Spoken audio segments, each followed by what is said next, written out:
rolled over. Okay, I'd like to call the November 7th, 2017 Board of Selectmen's meeting to order. Can we all please stand for the pledge? I pledge allegiance to the flag of the United States of America and to the republic for which it stands, one nation, under God, indivisible, with liberty and justice for all. Okay. I'm almost nervous. We actually have people at a Selectmen's meeting tonight. Fancy that. So, I don't have any announcements. Is there anyone here for anything that's not currently on our agenda? Seeing as none, I'm going to move right into item number 1, which is our meeting with DCR in reference to the State Forest Trust Fund. So, and I believe we have a gentleman from DCR and Senator Fatman as well. And I believe, Nick, you and Aaron are here for this as well. And Chief Vincent, you guys come on up, have a seat. Commissioner, welcome. Thank you. Nice to see you all. Glad to be in the town of Douglas. Moving much better than the last time we saw you. That's correct. A little more elbow room. Yeah, well, it was Not the leg. that of the knees. The knee, yeah. If you remember, I just had double knee replacement surgery. And the funny thing was, I was going through a metal detector the other day, and the thing went off. And I took my keys out, and the thing went off. And I put my phone out, and I said, I can't think about what it is. And the guy next to me said, "You dummy, you've got artificial knees." So that's how good the recuperation has been. I completely forget that they're artificial. So, It's a good thing. delighted to be with you this evening, and I think we had a pretty good summer. Of course, we had that one terrible tragedy early on in the summer, but other than that, it seemed to be a pretty. Would you agree, gentlemen? Because you were there. I would agree. Frequently. It was a lot better than past summers. I think the closure policy that we instituted, that Yeah. you agreed to institute, Yeah. has helped the local problems tenfold. It really remedied a lot of the issues that we were having up on Wallen Lake Road with the residents up there. Gets a little busy at the beginning, right before they close. Once they close, we clear out that traffic, and we don't have the amount of problems that we had in the past. So it worked really well. Yeah, and I do want to introduce Kerry Vandernacker, who I think is known to all of you. He's our park supervisor, and like the other DCR staff, really does an outstanding job. We are really blessed at the DCR with a dedicated professional staff that cares so much about these places that we take care of on behalf of all you, the citizens of Massachusetts. And we're also blessed with such extraordinary places in addition to extraordinary people, because we've got really some beautiful places, including this one in this town. So the parking lots reached capacity 5 times this summer. And we had I guess the only issue that I would raise really is the jet ski activity. I don't know if you experienced that as well. And the jet skis on the lake, unfortunately, it's when done right, it can be a safe and enjoyable sport. But all you need is a couple of yahoos to really spoil it for other people. So that's the one thing that I think that concerns us, looking forward, is just, what do we do? And I'd love to hear from all of you what your thoughts are on the jet ski issue. Is it something you've talked about as a body before? I don't think we have. No, we haven't. Maybe not in public forum, but in private brainstorming sessions we have. And Yeah. I don't know. Aaron, do you want to It was speak to one that? of our initial core problems. Sure. And it had a lot to do with the gate, the gate being closed, but the gate being unmanned. And a lot of people would come in at 5 p.m. and there'd be an influx of watercraft and people out there causing problems. And one of our things that's usually a recommendation every year is to try to get the environmental police out there more. I know they're short-staffed and just like everybody else. Right. But just their visibility would make a Did you have much of a presence of them this year? I want to say they were out there a handful of times, Yeah. which was more than they were last year. Okay. Can I say something? Yeah. Actually, I don't think there were any boat patrols this year. We looked for them, we didn't see it. And the jet skis have been our problem because they come after work, and they don't leave until the last second. We push them down the lake to get away from the beach, And then, but what does that do? That puts the noise and the sometimes unsafe operation all in front of the people down between Massachusetts and Rhode Island. And we have been getting, a few complaints. They've been calling up and complaining about it, but we don't know what to do. Unfortunately, we banned them on weekends, but not during the week. And we can get up to 14 of them sometimes. And we have 14 up there. It's just crazy. Now Webster's trying to ban them off of Memorial Beach. And then you got like Merrimack. So it's known statewide that these jet skis are pretty dangerous and annoying. Would it We be don't a- have any boat patrols, and that's gonna Would it be a hard ask to try and get, like some form of boat patrol that's going on a more regular basis through, I mean, it's a big I lake. can certainly, those guys don't work for me.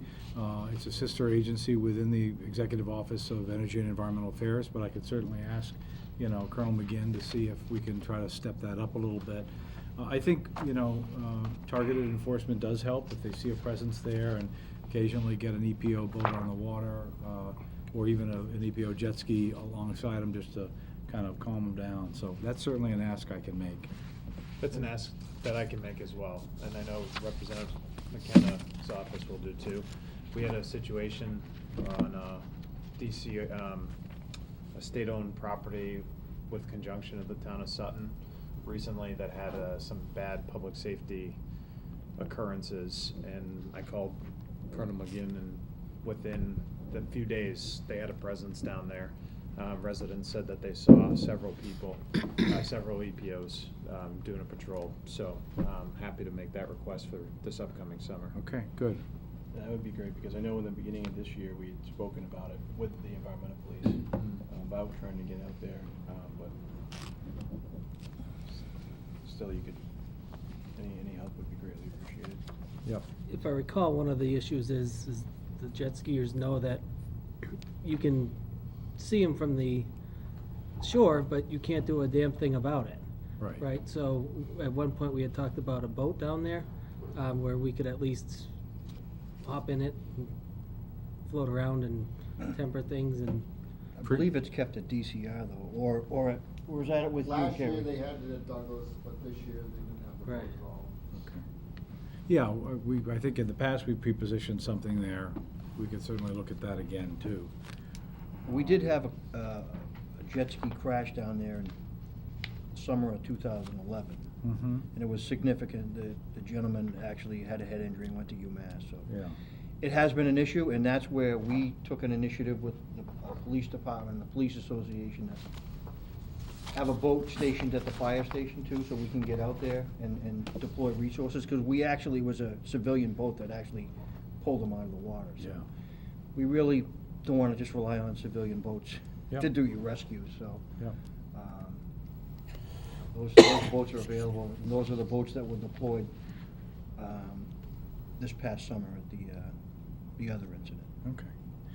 So pursuant to the legislation, we're going to be gathering every November to have a conversation. So why don't I talk to the colonel, let's see, and with your help, Senator, let's see if we can get some increased enforcement, and then talk about it next year and see what, what your thoughts are, and, if we'll all pay a little more attention to the jet ski activity and see if it's something we're concerned about to do something. As Kerry mentioned, I think the town of Webster has passed a bylaw regarding that, but that's a step that I think is going to take some deliberation before you want to get to that point. So We were is- actually fortunate when that call came in, there was supposedly 5 people in the water. It ended up only being 1, so we dodged a bullet. Yep, yep.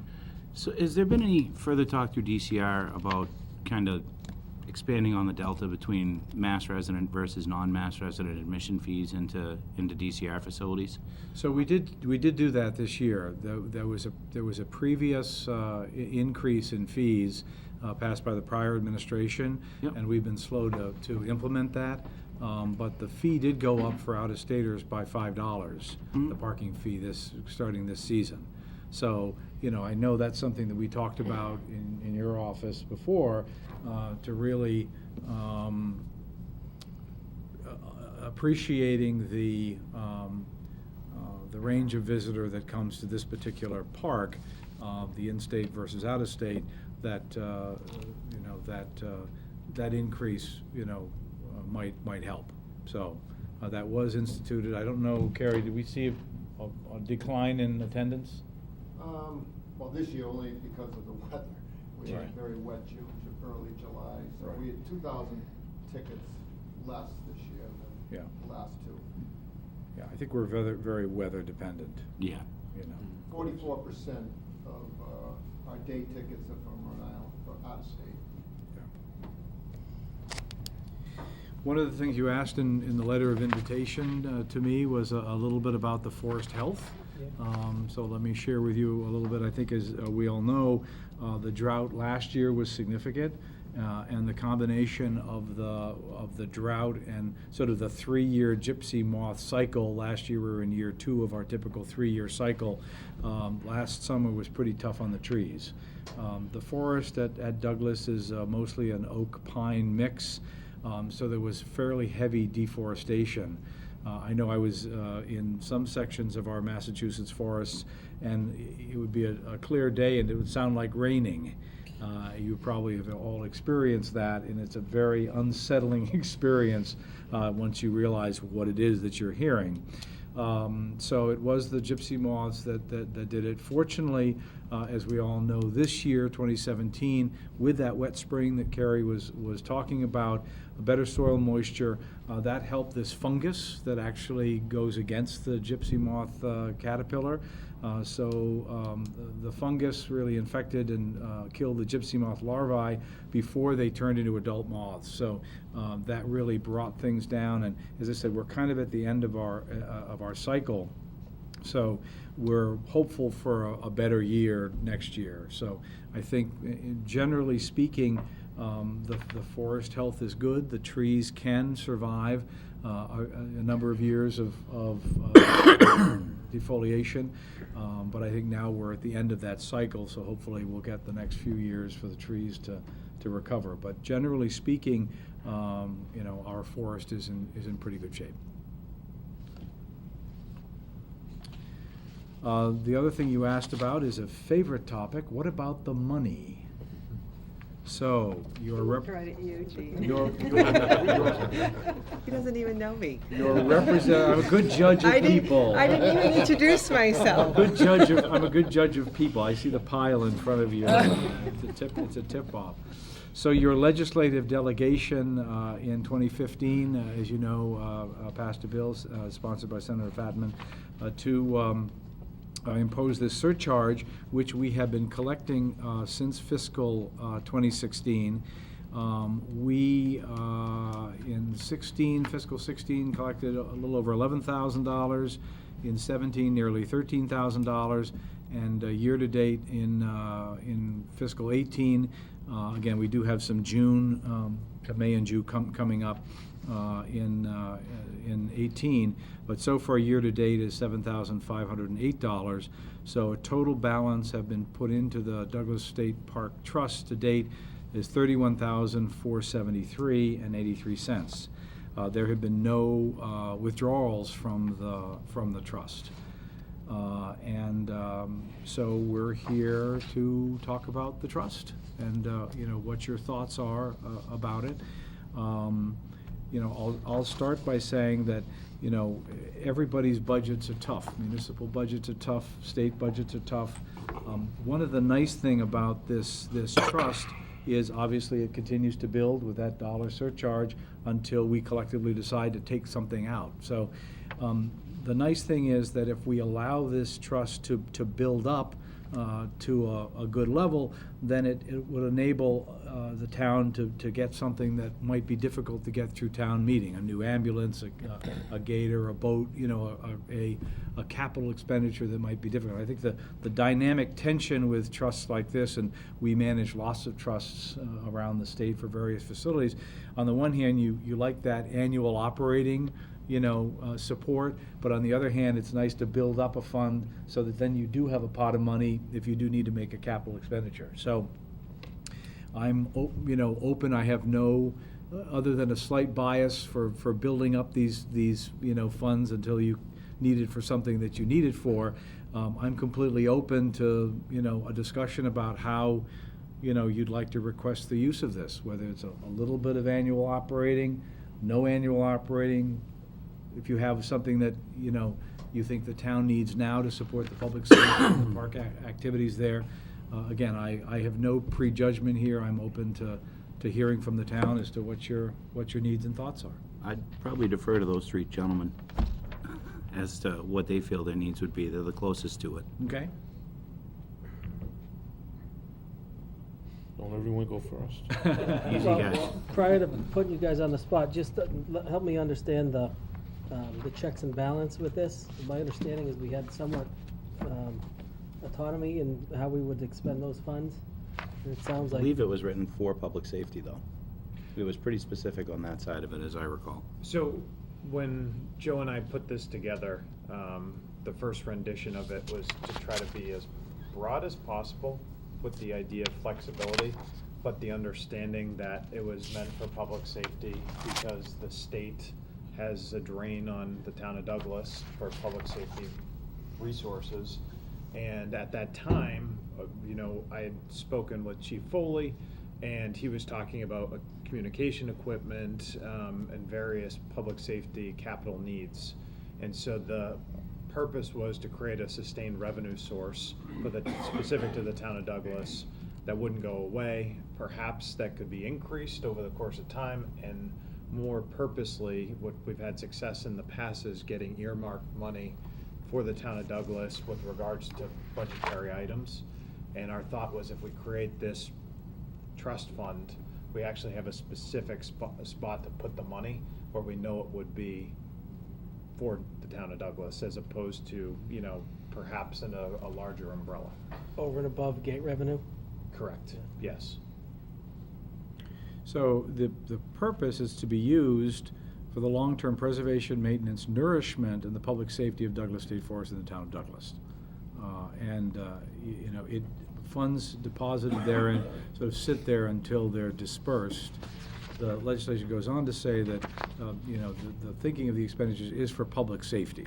So police, fire, ambulance, and emergency personnel of the town. I guess the checks and balances are that this trust fund sits with the Department of Conservation and Recreation. I think we have this conversation, or however, I guess you make a request and we write you a check. I think that's kind of how it works. Does there have to be a specific amount in the account before we can start tapping it?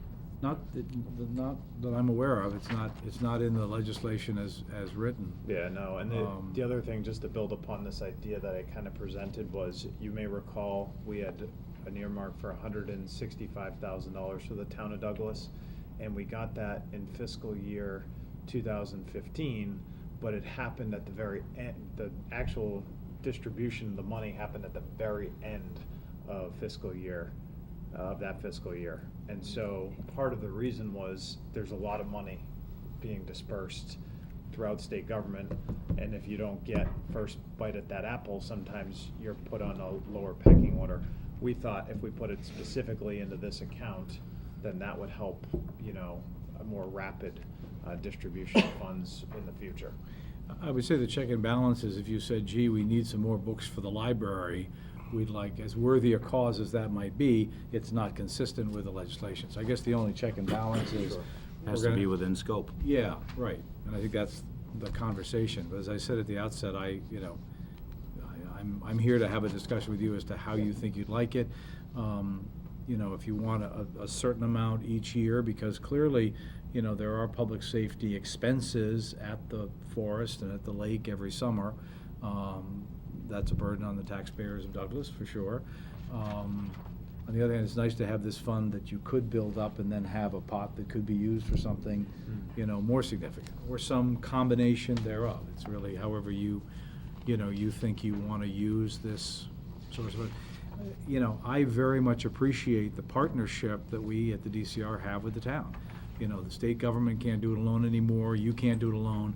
We really need these partnerships, and that's something that Governor Baker and Lieutenant Governor Polito have certainly communicated to their entire administration. You've probably seen Lieutenant Governor Polito many times in town, because she's been in many towns. I think she's up to 340 of the 351. I think, she will have been to every town in the Commonwealth very soon. So we value the partnership with the municipalities. Yeah, the other thing I just mentioned on that too is I've been through 3 administrations of DCR, and some of whom, I've sat at the table with them and had very frustrating moments. But as far as Commissioner Roy goes and what he has done for the town, he's been more willing than anybody to work with us, starting with the meeting that Selectman Bonin and I had in Boston with Matt's predecessor. And from there, it's been a very productive relationship. So we really appreciate that. And the other thing is, DCR at the time when we created this account actually endorsed the idea. We had a lot of pushback from legislative leaders because they don't like to just create funds where people can deposit money. And it wasn't until DCR came in with 100% support that we were able to actually get this thing done. So that partnership is very appreciated, and hopefully it will serve as a good resource for you guys for equipment and safety needs that you have. I'd have to say that since I've been on, this is my second term, over halfway through my second term, I think. But the relationship between the town of Douglas and DCR has improved greatly. Yes. Yeah. My first term, it was atrocious, to say the best. Yeah. So We had a hard time getting them even to come right here.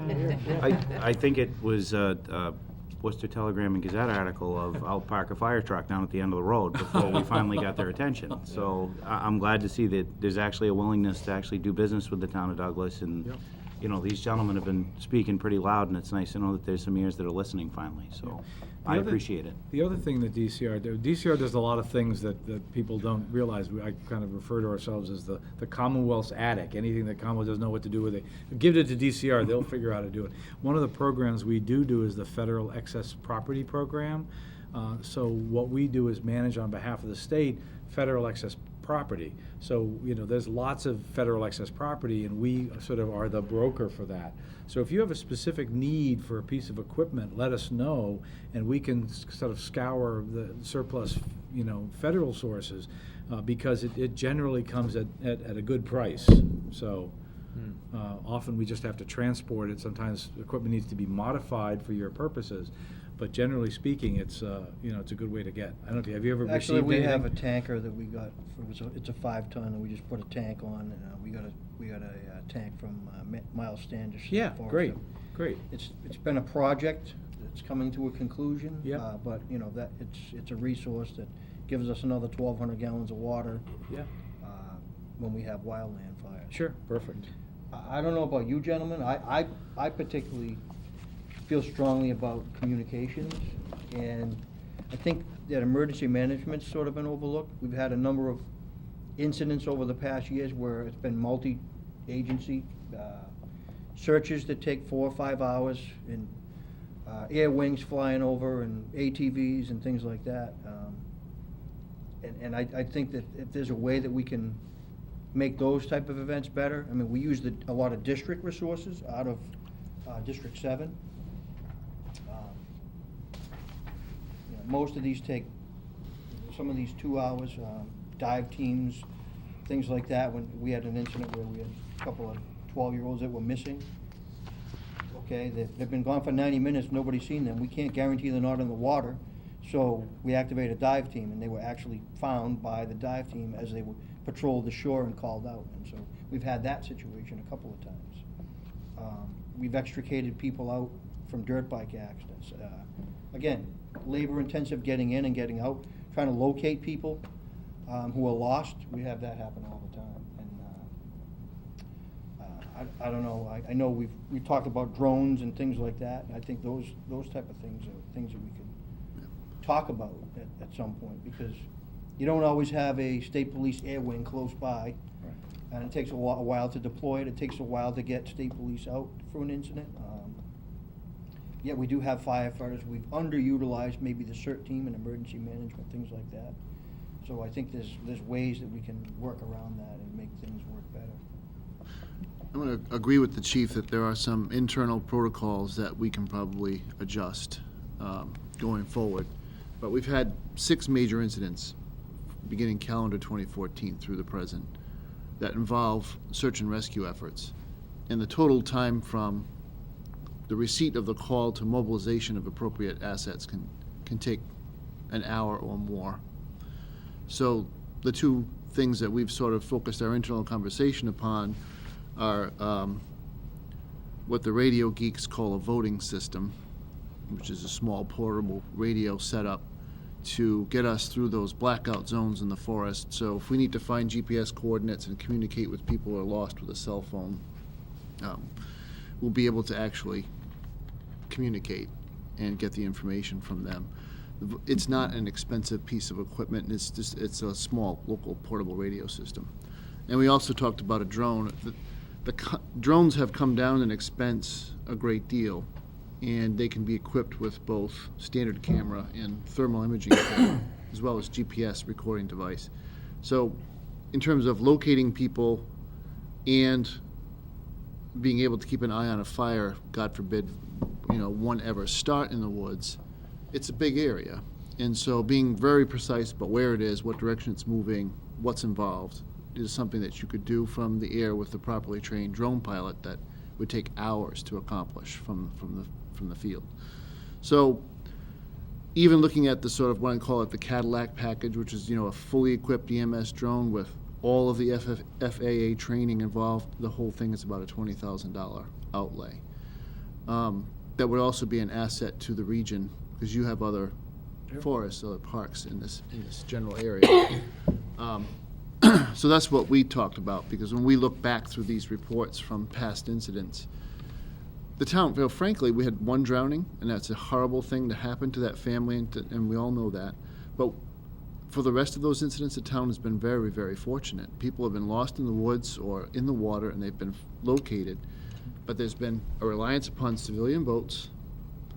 There's been a lot of chasing around, trying to locate people with really inaccurate reads of data.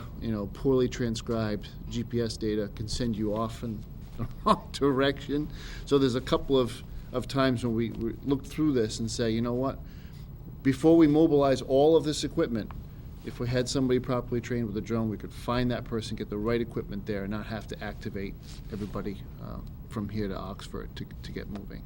So that's kind of where we've been internally on And that's something that really helped us. Our association bought us our UTV a few years ago. Mm-hmm. We can go recon an area and then stage equipment and then pull it in once we know what we have. So that's been a real asset to us. I agree with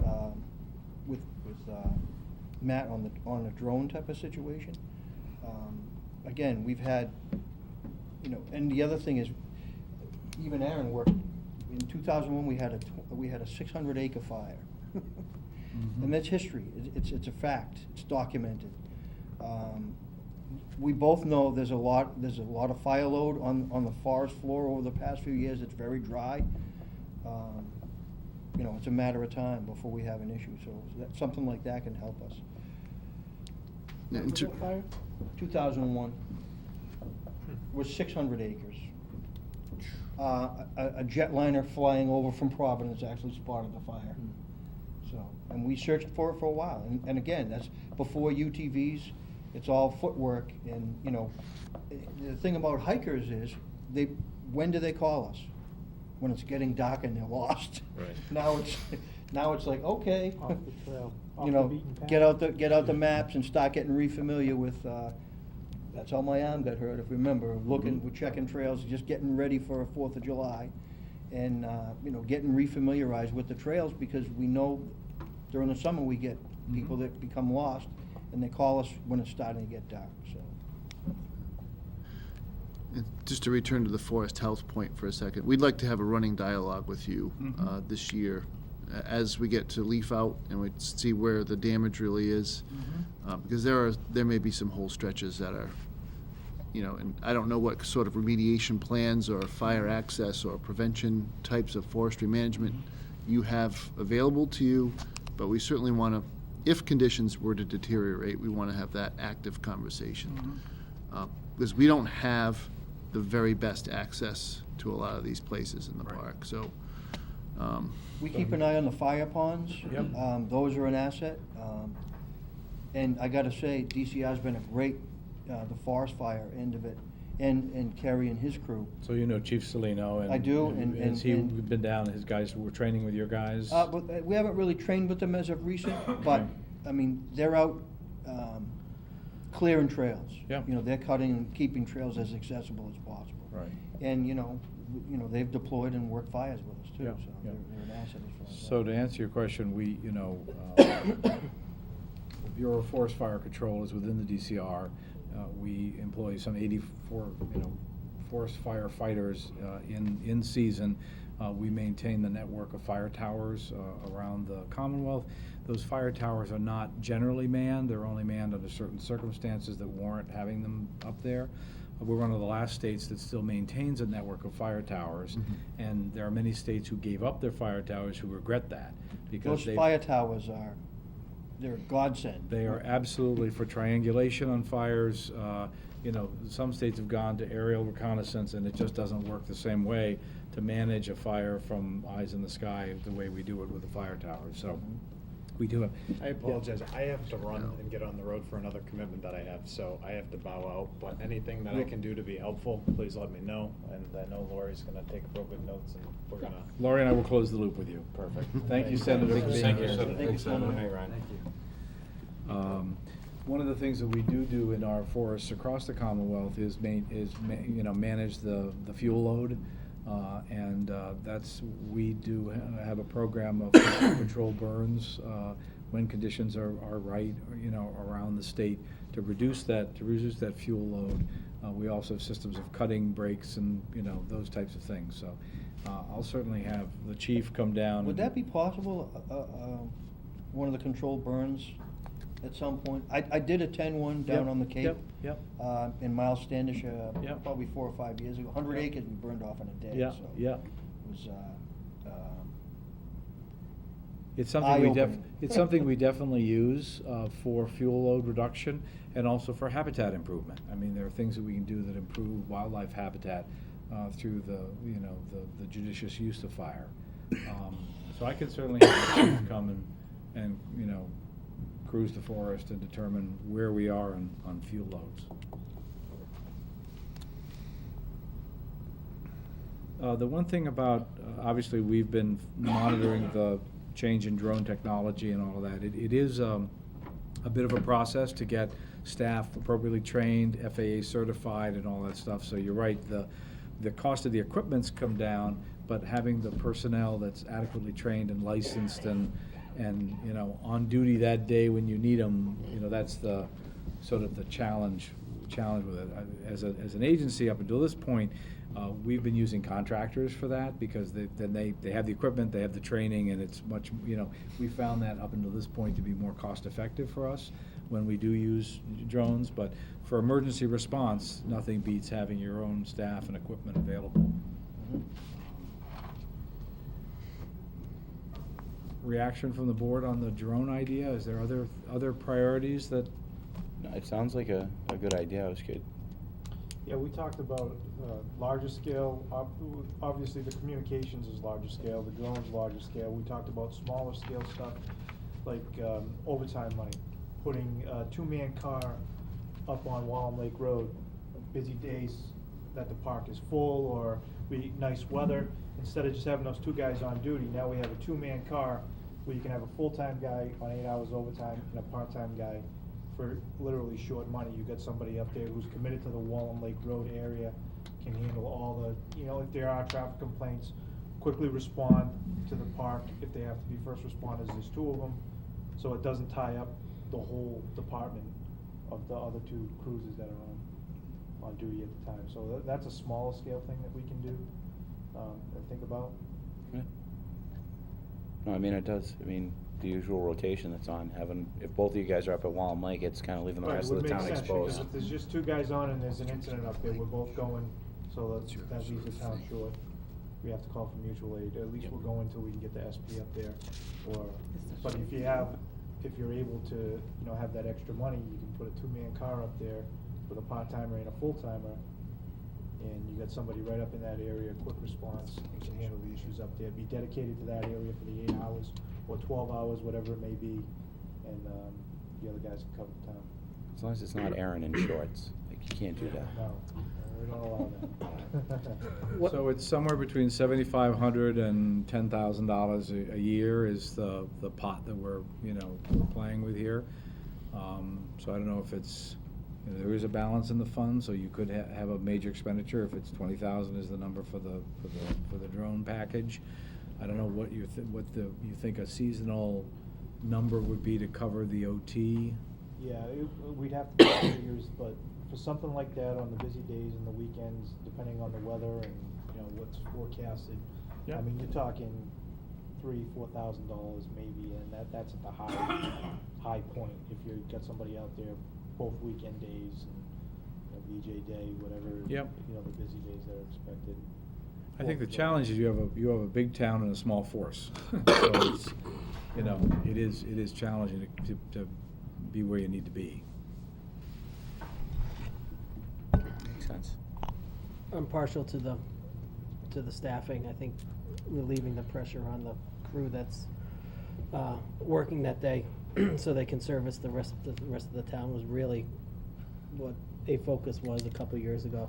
Well, I mean, a stopgap too on the drone idea is what DCR's doing, is looking for a contractor that we could use in the interim. In the event that it came up, I'm assuming there would have to be one that's relatively close to the area that we could dispatch quickly if we needed to. It's not as good as having our own staff, but, you know what I mean? I think the big CapEx, if we were gonna do one, would have to be on the communication side. These guys need to be able to talk to each other. Yeah, I agree with I that. think the commissioner hit on an important point too. The drone is one thing, training personnel is another. Yeah. We're gonna have to train more than one person, and that person's And gonna, that's something you have people to do have to be available. You have to do that all the time. I Right. mean, that's something you have to keep up on, Yeah. for when it's time to use it, you have to be proficient in it. Right. I'd be curious to see if there was a federal grant too that would help cover some of the costs of point. that as well. It's bound to be. I'd be interested, my name is Jean Lovett, I'm the finance director for the town. Hi, Jean. I'd be interested in how the mechanics work. Is this a reimbursable, where we would submit the invoices up front and you would reimburse it? Would it come, or would you pay the invoices directly if we submitted our overtime? How does that work? I have no idea. Is there a One of point those person? ways, I'm sure, is how it One of those works. ways. Well, unfortunately, that's where I get involved. Right. If he's looking at payroll, definitely we Sure. want to make sure that we get that amount in the correct fiscal year. Sure. Yep. Your summer's cross fiscal years, so we want to make sure that's taken care of. Right. So we have something similar with the town of Hull for Nantasket Beach, and that's a reimbursement program. So there's a similar trust, money goes into that trust, and then at the end of the season, they say, okay, we've had so much overtime for ambulance coverage, down at the beach, and then that's reimbursed. So I know for the Hull, that's how that works. Is there a contact person I could speak with to talk about the mechanics of it? Sure. Once they make a decision how it's going to be utilized? Sure, yeah, we can work out the details. Excellent. I think your legislative delegation wrote this in a pretty flexible way. So I think, there needs to be, because it is state money, we need to make sure that there's a paper trail for how it's spent, but I think we've got some flexibility. Yeah, and for me, timing is a big issue, because if we don't receive the money by the end of the fiscal year, we actually get penalized for that when we certify our free cash. Sure, yep. So, that, for us, that is a big issue. Okay. And the language is pretty, you can use it for overtime for the state forest as well as. Yeah, so- I think it's pretty, Flexible. Yeah. I would, Preservation, maintenance, nourishment, and public safety. So Buy you I guys don't know what lunch with it. nourishment means. Nourishment means- you know. We do. Right, Gene? And I don't remember, Matt, the communication package, did you have a number on that? A dollar number? It depends a great deal on how many portables you Sure. equip. The base unit sometimes anywhere from 3,000 to 6,000 is an annual fee for the bandwidth, I believe, that comes along with it, but it's far less than a drone. Yeah, okay. And you have no problem with the hybrid approach, where if we want to utilize some for operational costs, we could do that, and then allow the rest of it to build up for the larger purchases? I think that's prudent. I think that really makes the most sense because, to have a pot of money that you can allow to build up and be able to use for things that, that the town needs, I think that's the beauty of this fund and the way it's set up. So I think that's really the best approach. So much, you take every year, for the overtime, Right. and then let it build up, and as you have needs like the radio package or a future drone, use it for that. That makes And to your perfect sense. knowledge, we don't have to supply a plan of action for the upcoming fiscal year. We can just submit the invoices. I guess that's where I'm stuck with the mechanics of it. Got it. So we do have to file, we, the DCR, have to file an annual report which describes the projects undertaken, expenditures made, and income received every year before December 31st. So I think we would probably, we have to meet, the DCR and the Board of Selectmen have to meet on or before November 30th of each year. So I think once you have a sense of how the summer has gone, maybe we meet a little early, we meet in October sometime. Once you have a sense of what it is, I guess we review what it is that you'd like to, the expenditure. You would submit a request for that with the documentation for what the expenditure, and then we would write a check. So it's a reimbursable type grant. I think that's probably the easiest, because then we've got the paper trail. I think if we just gave you a check for X amount that wasn't yet tied to something, we would all be playing catch up as to, well, what was that for? And so I think it's probably cleaner as a reimbursement. Then there's no question about the money has gone for this, because you're providing this documentation that this has covered X number of hours overtime, or we've bought 5 radios, here's the invoice for the 5 radios. So then I'd be requesting that you do all your reimbursements between July 1st and August 30th or September, so that they reimburse in December. It doesn't penalize the town. Done. See, he's well trained. So I'll wait to hear from you as to From what, us, I guess. I would just prepare after you've decided among yourself what you'd like, just, indicate, what we think, because you've probably even this year expended some overtime that you can Sure. kind of back calculate what the, what you've paid already for coverage. If you've got something in mind, the sooner you can get that to me, the better. Right. So that we can try to close this out by the end of the calendar year. That would be great. Okay. And one more quick thing while we're all here, I just wanted to introduce something to you all, and that is the Southern New England Trunk Line Trail, the SNCC that many of you are familiar with. Yes. A remarkable asset that crosses the town of Douglas. Many of you may know we've just finished a 3.5-mile section from the Rhode Island border through Blackstone and brought it into Uxbridge. Down at the bottom of the map there, you'll see I've put some lines from the Rhode Island border up to is that Millville probably in Blackstone? Mm-hmm. So that line there where the red line comes up. The next section is this piece in yellow from Uxbridge into Douglas and then crosses the forest to the Connecticut border. That's about a 14-mile segment of the SNCC. The total piece is some 22 miles. The rail corridor, I think, is owned by us. And I'm very interested in advancing this to design and permitting over the next year. I don't have the money yet to build it, but my thought is that if we could take it through design and through permitting, then we've got something that's shovel-ready. So if we have any slippage money, it's something that we could do. The construction cost of this last segment is about $12 million. So I'm not going to find that in the sock drawer, but it's something that I would like to see, programmed, because the potential here is really quite exciting. If we can complete this 22-mile section in Massachusetts, It then connects to a piece in Connecticut that drops all the way down, swings around to Providence, and then Rhode Island is working on its loop from Providence back up to Blackstone, so that we could have almost a 150-mile off-road loop, which I think from a tourism standpoint, from a property value standpoint, rail trails are very, very popular. We manage the Cape Cod Rail Trail. Every time we open a new segment, it really brings great economic development, regional tourism.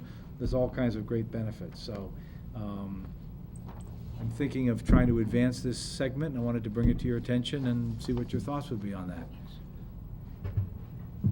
I'm Thumbs definitely, up? thumbs up 100%. Yeah, me as well. Great. I think it's a Try to great take idea. it down there once a week to the Great. Douglas section, so. Isn't it fabulous? It's wonderful. The It's great. bridges Can you are bring just ATVs? unbelievable.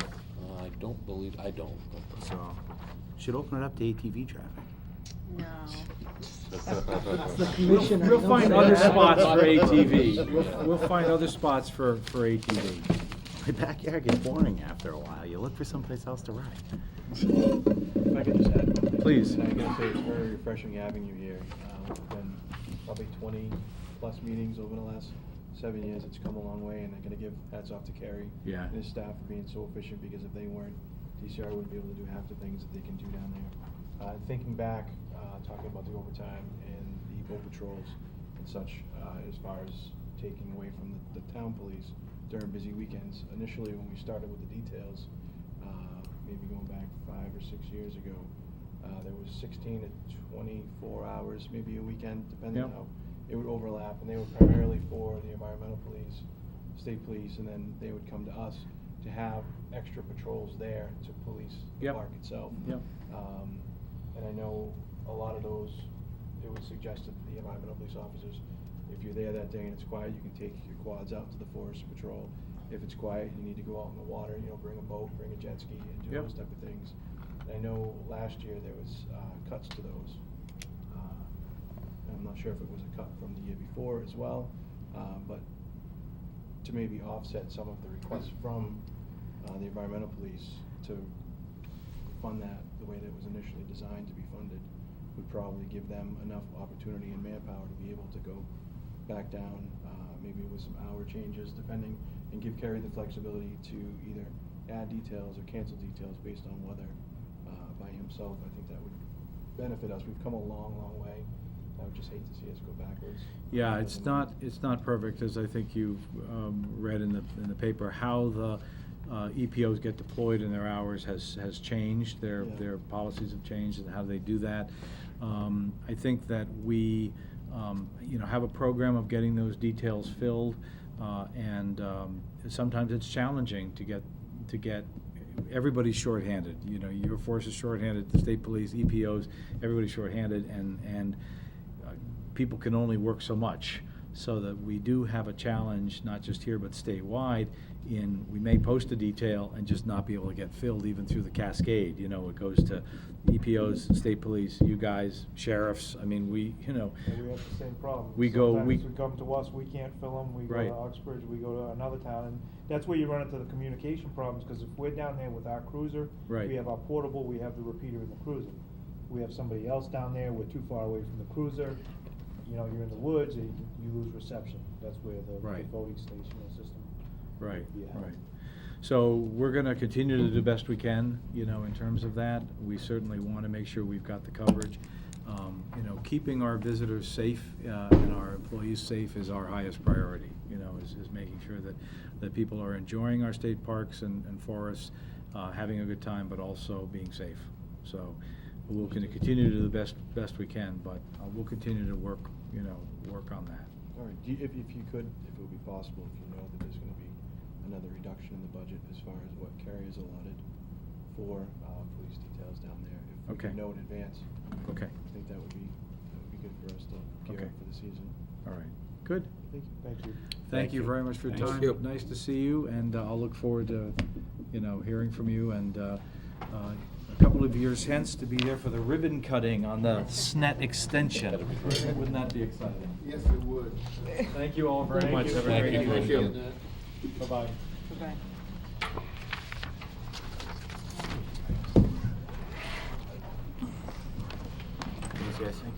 Gentlemen, thank you. All right, so that brings us to agenda item 2, the appointment to the Cultural Council. McNeil. In your packet is an application from Jennifer McNeil, who is here with us for the Cultural Council. She actually wants to be on the Cultural Council and Oktoberfest, but she's going to attend a few meetings first before actually jumping board on that one. The Cultural Council has supported her appointment, so if you please, if it's your pleasure, appoint her to a term ending June 30th, 2021. June 30th, 21? What'd I say? June- That's what I was asking you. Did I say June 30th? I think so, Yes. yes. Okay. Yes, June 30th. First of all, thank you. So, always happy to see somebody volunteering. I'm just trying to... Well, he organizes himself. Tell us about yourself. So I am a mental health therapist. I work for Alternatives. I'm an assistant director of mental health services there. So I guess like community service is kind of in my blood. I've been there for 13, 14 years, and I moved to Douglas in March. So just looking for ways to get involved with the town. And someone on the Dynamic Douglas page posted something about joining actually the finance committee. But finances are not my thing, so I looked at the other openings, and Cultural Council sounds like my thing. That would have been Keith Menard. Oh, that, yeah. We do host an open mic once a week in Upton, my husband and I, so we've been into arts and music for a long time. That's right up Keith's alley, too. Yep. Great. Are you an LMHC? Yes, I am. Would you like to explore new job opportunities? Let's see. Many of us on the board probably need some See, mental this health is advocates. a recontracting year for us at Alternatives, so I'll let you know after Okay. December. We'll see if we win the contract. What are you recruiting now? Well, you know, never miss an Alright. opportunity, you know? Personal helpline, Karen? No, no, no. Oh, okay. I was just... No, I really... I don't have any real questions on it. No, it's great that you're willing to step forward and volunteer. I'm gonna give it a shot. I volunteered on the CERT team in Uxbridge for a couple of years, and I liked the people, and I liked the mission. I didn't like directing traffic at parades, so, and that's pretty much what they did. So when I moved to Douglas, I said, oh, shucks. I'm moving. I'm on the CERT team in Uxbridge anymore. You guys have openings to help her out with that if she wants to, right? You don't just direct traffic. Really? All right. We leave that to these guys. We've got a ham radio at home. So do we have do I hear a motion, or? I will make a motion to appoint Jennifer McNeil to the Cultural Committee for a term ending June 30th, Yes, 2021. 2021. Thank you. I forgot the year already. Second. Made by Dave, seconded by Tim. Is there any further discussion on this? All those in favor say aye. Aye. Thank you. Congratulations. Congratulations. Thank you. Good luck. Thank you for stepping up. You're welcome. Nice to meet you all. Nice to meet you too. I'm gonna send you a letter, and after you get the letter, then you'll go see the town clerk to get sworn in. Okay, great. Have a nice night. You too. And you have to do 2 tours of traffic detail directly after. All right, so free cash, Jean. Thank you, Mr. Chair. There are no sock drawers either.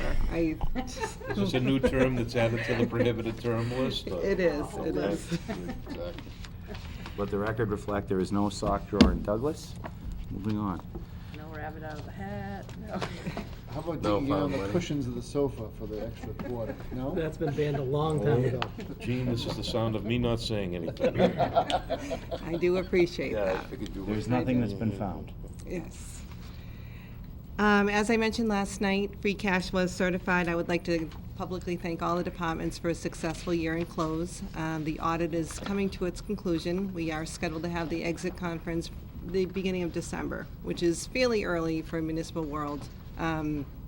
So we're very happy. There were I haven't received any findings from the auditors, so I look forward to a clean audit. And again, it's thanks to all the departments. You know, I have two chiefs and the highway superintendent. Their staff is great to work with, and they're one of the largest departments here. So I thank them, and I thank their staff. Free cash was certified at $1,588,634. It was comprised of turnbacks as well as the receipts that we received in excess of what we budgeted. And we are prudently conservative when we budget our estimated receipts for a particular reason. One, we want free cash. You know, it's not like a tax return. You don't try to get zero. We wanted at least 600 this year, 600,000, because we used 600,000 towards the operating budget. You'll find the largest estimated receipt is motor vehicle excise, and that's very difficult. I don't know when people are going to purchase cars. You know, I'm very happy when they do. We had received 328,000 over what we estimated it to come in at, so that was good. Wow. Yeah. That's quite a figure. That is quite a figure. What do we estimate? It was about 100 at one point. Early on in my time, I think. Our budget was 985,000, and it came in at $1.3 million. Okay, I'm thinking of a different number. There you are. It happens, Mike.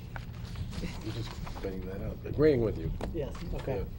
So, I mean, the Strategic Budget Committee, when they were meeting, had decided that we were going to increase the total estimate receipts by 2% each year. And again, we try to be prudently conservative because we want free cash at the end of the year. There are some things that we did this year that we hadn't done before. When we had a tax lien sale, where it really helped us get rid of some of our tax title, and it also prompted other people to pay off their tax title. Now, when that happens, it doesn't help us in free cash in some ways, but it does help us collect on the interest that's owed on it.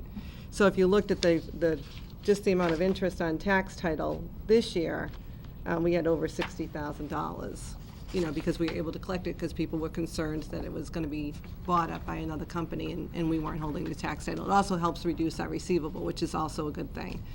So we had some positive things, some out of the ordinary thing. The money we received for the HVAC boiler fire, that went into the insurance reimbursement account. I had to close that into free cash. That's a non-reoccurring thing. That was $80,000. The tax lien was an additional amount. Medicaid reimbursement, came in at $50,000 higher than what we budget. We budgeted $30,000. That's not predictable. You know, you have to stay at those conservative numbers. That's why when I say you know, free cash is really the story, and I'm just going through some of the highlights. A lot of it's not predictable. The fact that we went to a high deductible health reimbursement account, you know, we did some transfers at the end of the year to help the school with that because people were moving off the insurance. Now we find that stabling this year. It's, you know, FY18 there's not a lot of wiggle room at all in the health insurance account. The school department added more staff, so we had more activity coming on. So I don't know if you had a chance to review it, but that's this sheet. Those are the highlights. We do continue to monitor it. We are prudently, looking at other accounts like animal control, the dog licenses. We actively, make sure people license their dogs. That kind of convened in FY17 because we were late doing it in 16, so it went to 17. So there's some things that just happened in 17 that helped with this number. But I'm open up to any questions if you have any. Well, on the dog side, there's a pretty large penalty, I think, if you don't There is. do it. So we probably got a bump initially, and we may not see that next year. Right. And this is our third year? Is that by? Going on the third year. Going on. Really, Yeah. aggressively going after. Yeah.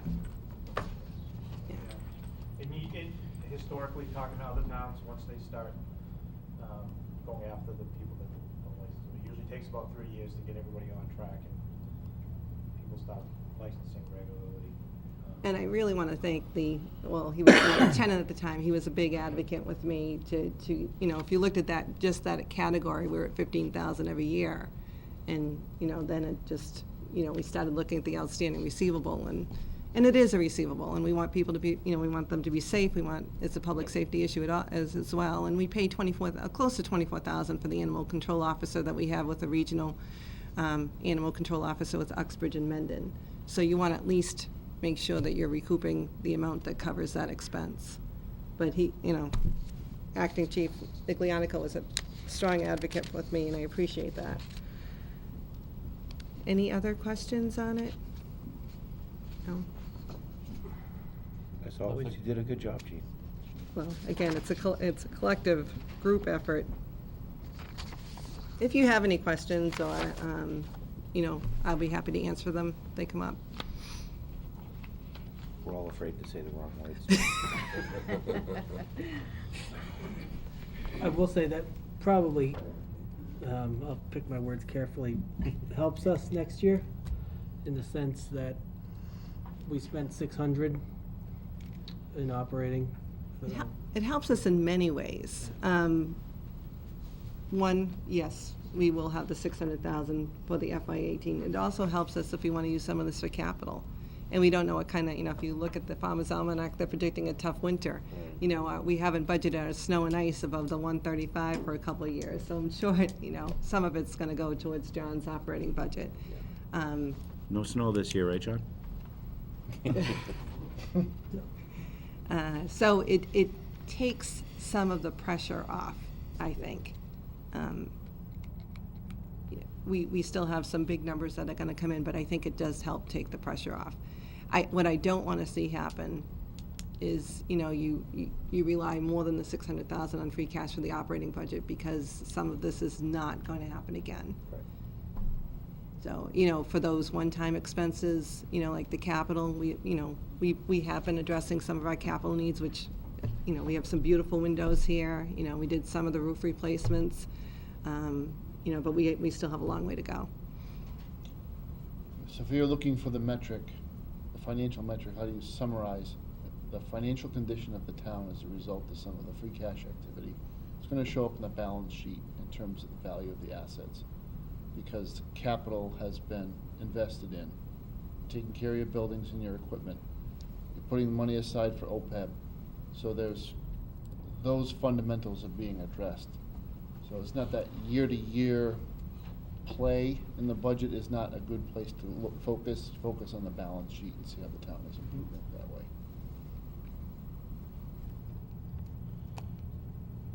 Okay. What's the first step in the budget process? Is That, yeah. So there'll be more discussions to be had.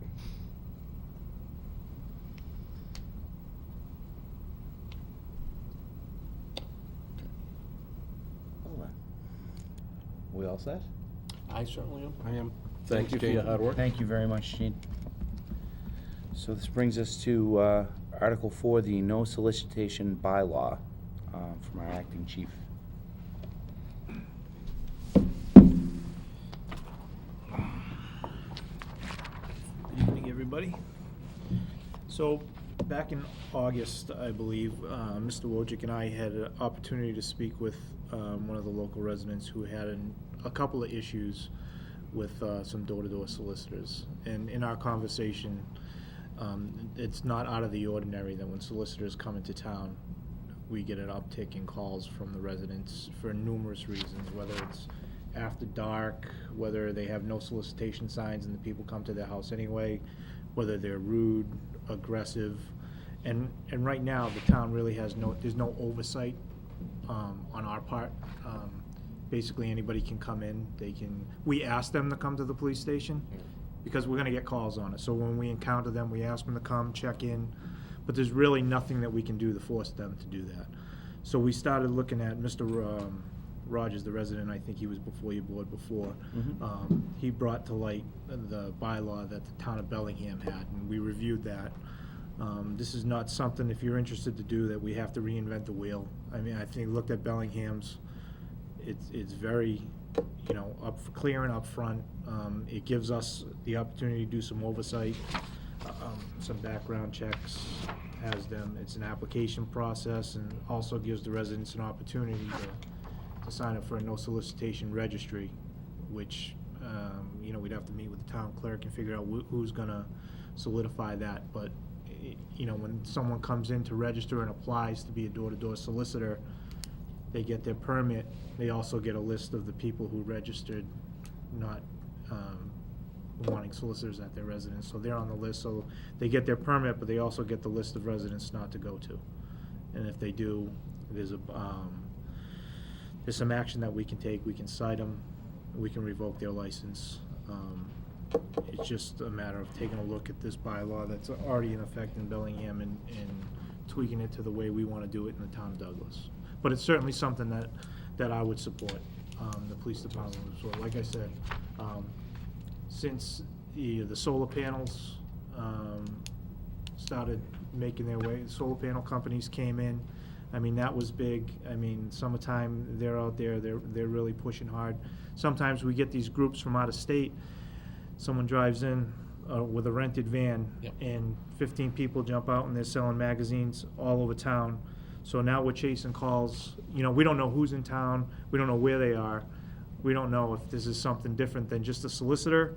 So it does cause a lot of headaches for us, and we do get a lot of calls on it, and I think it would be a great idea to have some oversight and get a grip on it while we can. And the bylaw that Bellingham has, I think, is textbook, so. It's effective. It is. And like I said, it gives us, the biggest thing is oversight. Like right now, we can ask them to come into the station and let us know where they are, what they're driving for cars, but there's, you know, they don't really have to, you know. I support it. I support it. Do we want to go through it before, are we going to adopt that? I mean, not tonight, I know, but. Yeah, I mean, I think that, let Nick and the department tweak it a little bit as to how they think it'd work best for Yeah, our I community. think we can certainly come up with a draft, and I can work with Mr. Wojcik, and, you know, we can present a final, you know, draft to you for your review, and you can look at it, and then we can tweak it. You know, like I said, we don't have to reinvent the wheel. They have everything in here. We can take bits and pieces, or you can add stuff to it, but I can certainly put something together with the town administrator and get it to you. That'd be great.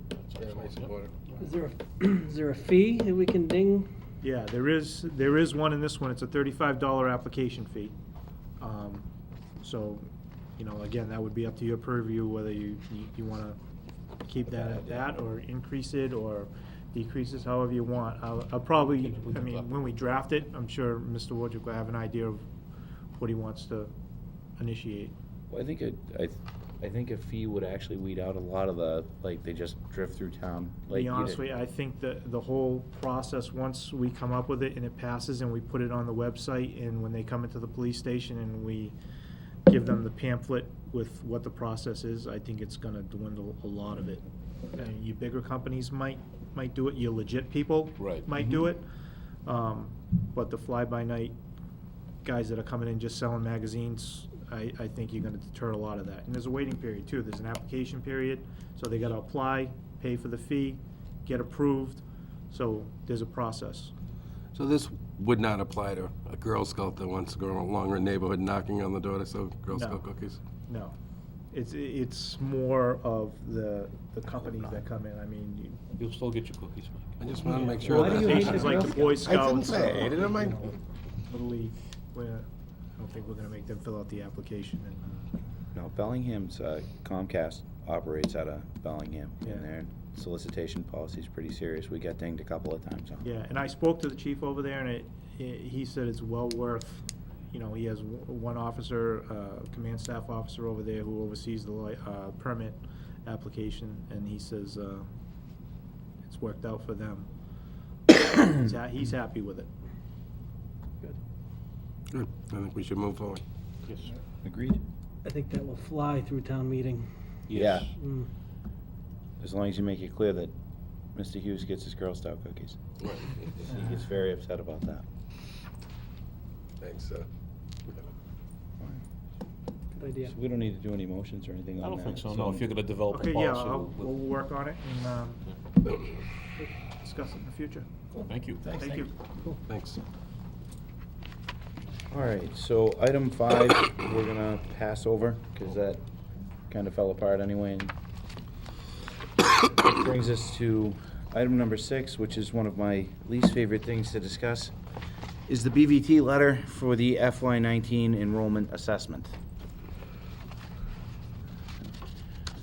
So, to be clear, not spending a lot of time on it. The assessment is going to go up. Thank you. Thank There you. was an increase in enrollment, the assessment will go up. For the record, one of those increases in enrollment was my son. So, and just to quickly address it, I guess, it was expected. Yes. So considering the things that were previously going on in our district, enrollment in school choice out, BVT assessment, it was expected. So, any It questions? wasn't, and just to be, to add to that, this is what makes the budget process, if you want to start it earlier, difficult, because this is It's a one of. moving target. Well, because this is a big number, we won't have health insurance, we don't have the state aid number, we don't even have the governor's number. So this is just another example of a large piece that we can't get until, the beginning of February. Understood. So the other thing is, again, the increase in the enrollment doesn't put him outside of scope of the contract that we've been involved with BVT with the other 13 communities in any way, shape, or form. So he hasn't done anything of any wrongdoing. He's doing natural growth of his school and student body through all legal means. So I guess it's just one of those things, like I said, it should have been anticipated. To the size and scale, probably not, but, people saw it coming. And in this particular year, the town is an outlier. So the overall increase in enrollment across the entire school is about what Douglas's increase in enrollment was. So the notion of concerted action with any other communities to address any perceived request for a change in the way the assessment is calculated probably won't be successful, because we're on one extreme of this spectrum. Yeah, and I mean, it's, the other districts that are in the 13 towns aren't in the situation that Douglas is in. They may be close, they may be entering into it, but they're not sitting where we are. So, next year, year after that, it may be Sutton that gets hit hard, or it may be Uxbridge or Northbridge. I highly doubt it's gonna hit Milford anytime soon. It doesn't seem to be. No, but I That's mean, it's, we're a little ahead of the curve, I guess, on financial issues from, an overall school district position. But I mean, some of the other towns and folks that I've talked to there, they're not far away from where we're sitting. So, And I think there's a social element to this too, that for all of the conversations that us big people have, kids want to go to school together. mhm. And when there's a trend, it's sort of self-reinforcing over a little bit of time, and then it'll die off, and it'll be fashionable in other places. But for the moment, we know we have a number that we think is a decent back-of-the-envelope estimate, and we're going to have to effort the budget against that number, and I'm do sure he'll what be working. responsible people do with the budget. Yep, I'm sure he'll be working with Courtney and Kevin and things like that, because I have a feeling this is not gonna bode well for the budget that they come in and discuss with us not all that long ago. So, anything? Any other questions, comments, points of clarification, topic items, opinions? I would, like Mr. Wojcik hit it perfectly, fashionable, right? I think we in town need to be very, very enthusiastic about the school system that we have and the education that you can get here. And measures were taken, I think, to kind of bolster that, but it's not gonna happen overnight. But I don't think we lose sight of the fact that we've got a great school district here. Absolutely. Absolutely. And you know my opinion about the activity fees. That still bothers me. Resist, could you?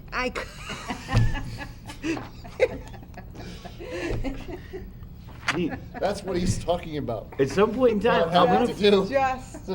It's just, maybe just he'll, making the point. maybe he'll find some money and throw it our way. Oh, touche. Oh, see how that worked? I didn't extend it, I just, I don't mean to sound callous about it. It's just that this particular budget, agenda item has been beaten with sticks every which way but Tuesday, and it is what it is. It's not going to change anytime soon. well, to be fair, I don't think it's beaten with sticks any more than any other department. It's just, you see that the other departments have to come and deal with us. Yes. So, I think it's more public. Yes. Because we need your help. It's not because we can just, ask them to come into our office and we can look at their budget and say, okay, you need to reduce it there. So he makes the comment of how he's a member of our community, and I think all budgets, regardless of whether they're dealing with us or with the board, is scrutinized, because we do look at every dollar. No, I agree with that. It's just, I think he needs to modify his sales pitch a little bit. I guess is the easiest way to explain it, is that, yes, he's a member of our district, there's no way around it, we entered a contract stating that. I'm sure at some rudimentary level he's trying to be a partner to Douglas, because it's in his best interest to do so, as we are one of the 13 communities, but at the end of the day, I kind of look at him more of he's a business person, and his allegiance is to BVT, and to BVT's budget, and to their operational expenses, and what that means to the other 13 towns. I don't think he cares. And nor should he. He's not paid to. It's the horrible way that business works, but that's kind of where he sits. I don't necessarily say I have a great taste for it, but I understand where he's coming from, being in the business world of he can't burden himself with worrying about Douglas and Sutton and Uxbridge, and he has to worry about BVT. So much like I can't worry about Time Warner and Charter and all of them. Like, hey, that's great, I'm glad you're doing it. Don't care, it doesn't affect my bottom line. Next. That's kind of where it sits.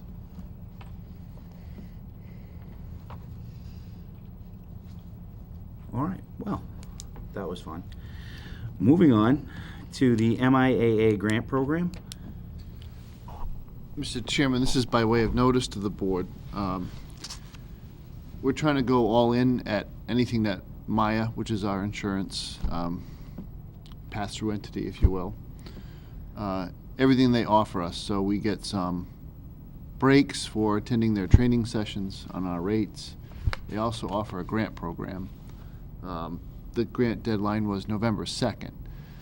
And they don't just say, we'll cut you a blank check for your whatever you think you need it for. That's not the point. They have very specific risk categories they want us to address.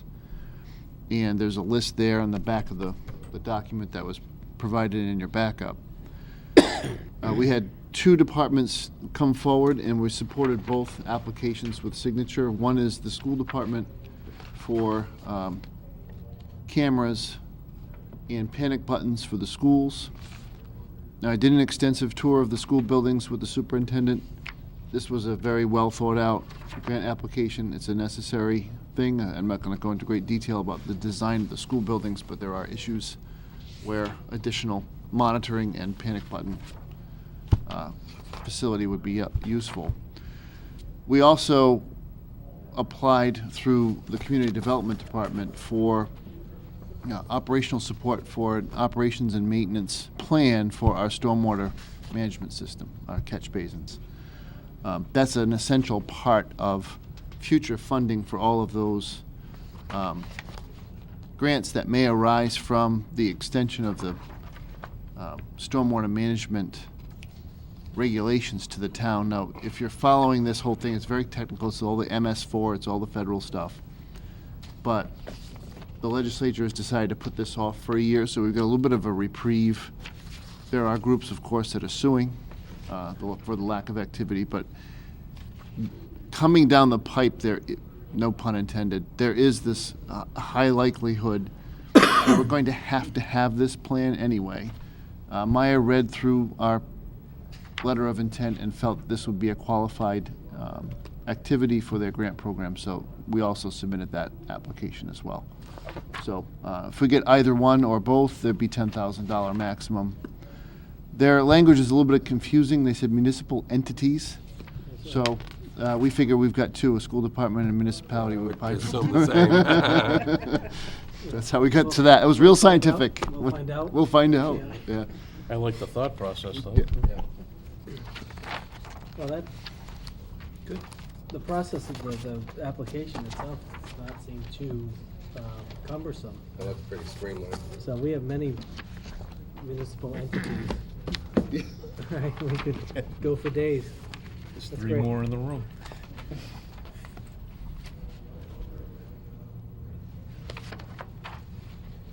That's all I had on that, Mr. Chairman, was just to let you know that it'd be coming, your action would be required, I believe, to accept the grant and the conditions associated with it. So if we win one, it'll come back to you. Let's hope we win one. Exactly. Be nice. We have won them in the past. We did the cameras here with the grant. I think highway, didn't you get some grants? For the box, right, for your trench boxes? Yeah. Do you got any, like, still lifes of Ernie down there, like 8x10s that he can sign? And all right, so this brings us to the minutes for the October 17th and October 24th Board of Selectmen meetings.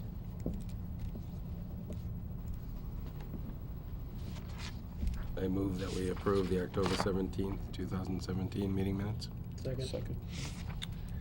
Made by Mike, seconded by Tim. And all those in favor? Aye. And I also move that we approve the October 24th, 2017 meeting minutes. Second. Made by Mike, seconded by Dave. All those in favor? Aye. Brings us to your report, Mr. Wojcik. Mr. Chairman, first and foremost, I'd like to publicly thank the Douglas Public School Department for rallying to the cause of getting the energy reduction plan done on time so that we could go forward with a very large grant application through the Green Communities Community Compact set of grant activity. We all know it was foisted on us at the last minute that the agency that was writing the grant for us, arrived very late with the report, but the school committee pulled together a quorum and did their due diligence, and our application was submitted complete and on time. So we're hopeful for that outcome. I wanted to address a couple of the sort of offhand comments made last night at Fall Town Meeting with respect to the disposition of any property that the town eventually may or may not take associated with the small subdivisions at Royal Crest, Brookside. I don't let things like this go by because I think it's important for the public to understand that no matter what rumors are out there, there's no fix in if eventually the property is taken, and it's for the board to decide how to proceed on that. But if the town were to come into possession of those lots and then determine that you want to dispose of those lots, there's a process. The process is a public process. It requires the Board of Selectmen engagement, and it requires my engagement as the procurement officer for the town to follow the law. So even though 30B wouldn't necessarily apply to real estate valued less than $35,000, or we would still follow the spirit of the law and use best business practices. And frankly, it's an auction and the highest bidder wins, and that's the way it would be. We're not going to set aside a piece of property to get a deal for any particular citizen or group of citizens. I just want to make sure everybody understands that's certainly how we're going to conduct ourselves on our side of the equation. 2 more items. One is, speaking of grant activity and the legislature, it looks like the bill to extend OSHA standards to the municipalities in the Commonwealth of Massachusetts is going to pass, and if it does, it will pass with a veto-proof majority.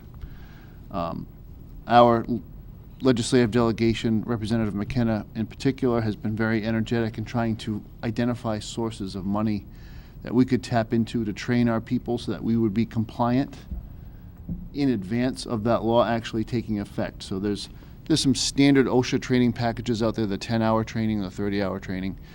you can get grants for that if you work with the right agencies, and I just want you to know that we're going to pursue that starting this week. That Rep. McKenna's office hooked us up with some people who know what they're doing. It's going to be helpful. And last but not least, over the course of my first 3.5 or so months here, we've got some gaps in our health insurance policy as a town, just in terms of who's entitled to what when, how do opt-outs and waivers work, and vagueness isn't a good thing when we have such a large, complex, and expensive benefit system. So Gene and I and Brian Mazur have been working on pieces of this, and we'll be presenting it to you, if not at your next meeting, the meeting immediately following that for the first of 3 readings, to review how we are managing eligibility for benefits. There are some issues that came up with Chief Foley's retirement that sort of drew our attention to some of these issues. We just don't have a solid written policy, so it'll be coming here, but I'll also be bringing it to the Personnel Board because I want to respect the role that they play in providing advice to me. And it's just another sets of eyes to review things and improve the product I eventually bring to you for adoption. But that's what we're working on, amongst other things, this last couple of weeks. Thanks, Matt. Thank you. Okay, is there any old business? We got the impact notices. Just a reminder, the impact notices went out for the Board of Assessors. We're in the middle of a reval. You should have all received one for your home. We're asking that you review them strictly for the assessment purposes. Make sure the information on the property card is accurate and notify the assessor's office before November 13th. Mine has the wrong house number. Notify the Board of Assessors office before November 13th. I didn't look at mine for that Which level is, of detail. I'm perfectly okay with them raising my neighbor's taxes. They can go right out. This is one of the first steps in, we want our values certified, we want new growth certified so we can eventually set the tax. This is not a prediction of where, it's a piece of what your tax bill will encompass because your valuation does play a part in it, but this is not what your tax bill is going to look like if you take this year's tax rate and multiply it by the value that's on there. But we do want people to look at them. We want them to respond to the Board of Assessors office and let them know if there's any discrepancies on the cards themselves. Kindly. No yelling. Use kindly. No yelling. Well, we've had a couple this week. Is that done every 3 years? It will change. It was done every 3 years, the Modernization Act. It will be every 5 after this one. All right, is there any new business? Jane? No, I'm good. Thank you. All right, seeing as none, do I have a motion for adjournment? So moved. Second. Made by Dave, seconded by Mike. All those in favor, please say aye. Aye. Aye.